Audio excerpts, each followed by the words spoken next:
ಮತ್ತು ಹೋರಾಟ ಸ್ಥಳದಲ್ಲಿ ಇವರಿಗೆ ಆ ಫುಡ್ ಪ್ಯಾಕೆಟ್ ಸರಬರಾಜು ಮಾಡಿದ್ಯಾರು? ಇದೆಲ್ಲ ತನಿಖೆ ಆದರೆ ಸತ್ಯಾಂಶ ಹೊರಗಡೆ ಬರುತ್ತೆ. ಹಾಗಾಗಿ ಈ ಹೋರಾಟ ಕಾಂಗ್ರೆಸ್ ಕೃಪಾಪೋಷಿತ ಮಂಡಳಿ ಹೋರಾಟ ಅಂತ ಹೇಳಕ್ಕೆ ಇಚ್ಛೆಪಡ್ತೀನಿ. ಇಂಥ ಪತ್ರಿಕಾಗೋಷ್ಠಿ ಇದೆ, ಅದಕ್ಕೆ ಕೊಡ್ತೀನಿ. 22 ಮಕ್ಕಳು ಜೀವಕ್ಕೆ ನಿಮಗೆ 22 ಜನ ಮಕ್ಕಳು ಸತ್ತಿದ್ದಾರೆ. ನೋಡಿ, ಹಿಂಸಾಚಾರಕ್ಕೆ ನರೇಂದ್ರ ಮೋದಿ ಪ್ರಚಾರ ಮಾಡಿಕೊಟ್ರ ಅಲ್ಲ, ಅವರು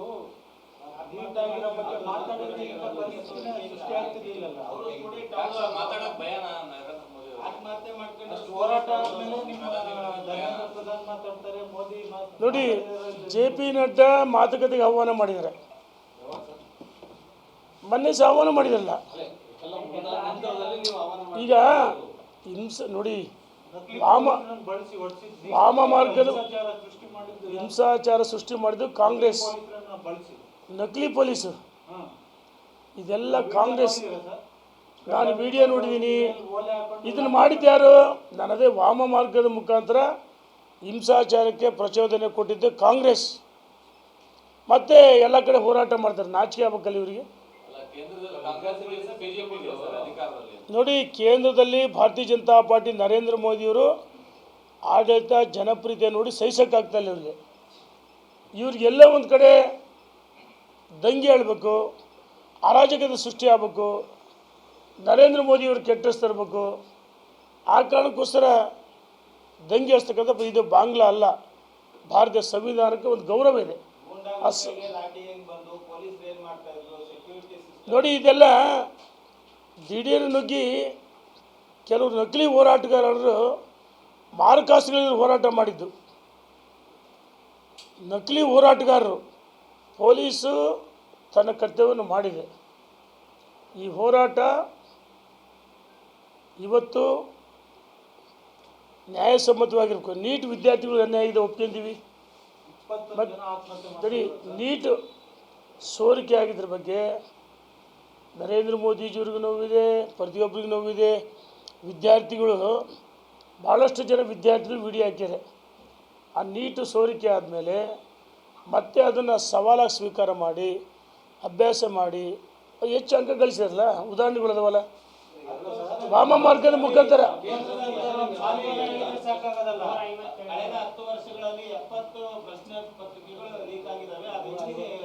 ನೋಡಿ, ಈ ಹಿಂದೂ UPS ಅವಧಿಯಲ್ಲಿ, UPA ಗೌರ್ಮೆಂಟ್ ಅವಧಿಯಲ್ಲಿ ನಾವು ಮಾಡ್ತೀವಿ ಅಂತಲ್ಲ, ಸೋರಿಕೆ ಆಗಿದ್ರ ಬಗ್ಗೆ ಎಲ್ಲರಿಗೂ ನೋವಿದೆ. ವಿದ್ಯಾರ್ಥಿಗಳು ಕಷ್ಟಪಟ್ಟು ಓದಿ ಸ್ಟಡಿ ಮಾಡಿರ್ತಾರೆ, ಅವ್ರ ಪೋಷಕರಿಗೂ ನೋವಿದೆ. ಹಂಗಂತೇಳಿ ಕೇಂದ್ರ ಸರ್ಕಾರ ಕ್ರಮ ತಗೊಂಡ್ರಲ್ಲ, ಮೊನ್ನೆ ತಕ್ಷಣಕ್ಕೆ CBI ಕೊಟ್ಟರು ಬಂಧಿಸಿರಲ್ಲ, ಇದೆಲ್ಲ ಅಲ್ವಾ? ಈ ಸರಿ ಭಾಳ ವ್ಯವಸ್ಥಿತವಾಗಿ ಎಕ್ಸಾಮ್ ನಡೆಸ್ತೀರಿ.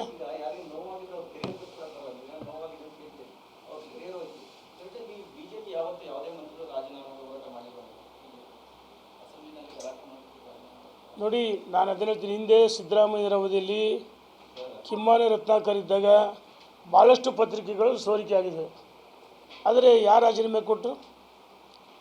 ಇಲ್ಲಿ ರಾಜೀನಾಮೆ ಕೊಡಿ, ಆಯಿತು, ರಾಜೀನಾಮೆ ಕೊಟ್ಟ ತಕ್ಷಣ ಎಲ್ಲ ಬದಲಾವಣೆ ಆಗ್ಬಿಡುತ್ತಾ? ಮುಂಬೈ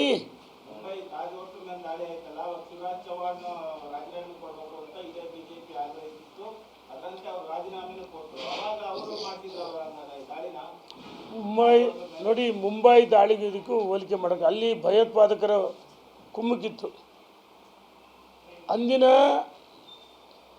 UPA ಸರ್ಕಾರ ಭಯೋತ್ಪಾದಕರ ಕುಮ್ಮಕ್ಕು ಕೊಡ್ತಾ ಇತ್ತು.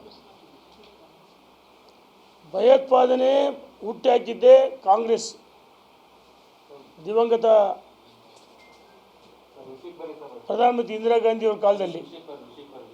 ಅದೇ ಭಯೋತ್ಪಾದನೆ ಚಟುವಟಿಕೆ ಅವ್ರು ಬಲಿಯಾದರು.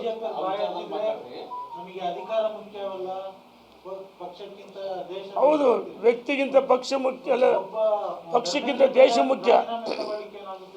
ಧರ್ಮೇಂದ್ರ ಪ್ರಧಾನ ಇದರಲ್ಲಿ ಏನು ಪಾತ್ರ ಇಲ್ಲಲ್ಲ. ನಿಜ, ಶಿಕ್ಷಣ ಮಂತ್ರಿ ನಿಜ. ಆದರೆ ಇಲ್ಲಿ ಯಾರು ಪಾತ್ರ ಇತ್ತು ಅದನ್ನು CBI ವಹಿಸ್ತಾರೆ, ತನಿಖೆ ಮಾಡ್ತಾರೆ. ಈಗಾಗಲೇ ಜೈಲಿಗೆ ಹೋಗಿದ್ದಾರೆ. ಉದಾಹರಣೆಗಳಿದಾವಲ್ಲ. ನೋಡಿ ಈಗ ಇಂಟರ್ನೆಟ್ ಅದನ್ನು ಸ್ಥಗಿತ ಆದರೂ ವಾಮ ಮಾರ್ಗದ ಮುಖಾಂತರ ಮೆಸೇಜ್ ಕಳಿಸೋದು ಅಂದರೆ ದಂಗೆ ಏಳಿಸ್ಬೋದು ಇದು. ಇಂಟರ್ನೆಟ್ ಯಾಕೆ ಸ್ಥಗಿತ ಮಾಡಿದ್ರು? ಅಲ್ಲ, ಸ್ಥಗಿತ ಆಗಿದ್ರು ಸಹ ಆ ಒಂದು ಪ್ರದೇಶದಲ್ಲಿ ಸ್ಥಗಿತ ಯಾಕೆ ಮಾಡಿದ್ರು? ಸ್ಥಗಿತ ಮಾಡಿಲ್ಲ.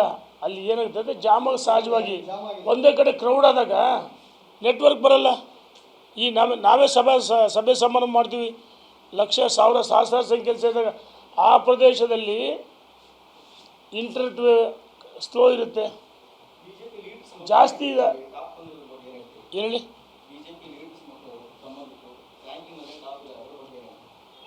ಟಾಪರ್ಸ್ ಬಂದಿರೋದಕ್ಕೆ ಈಗ ನೋಡಿ, ಪ್ರತಿಭೆಗಳು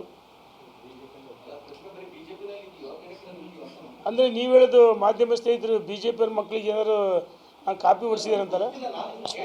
ನೋಡಿ ಇಲ್ಲಿ ಅಲ್ಲ, ಪಾರ್ಟಿ ಪಕ್ಷ ಬರಲ್ಲ. ಈಗ ಪ್ರತಿಭೆಗಳು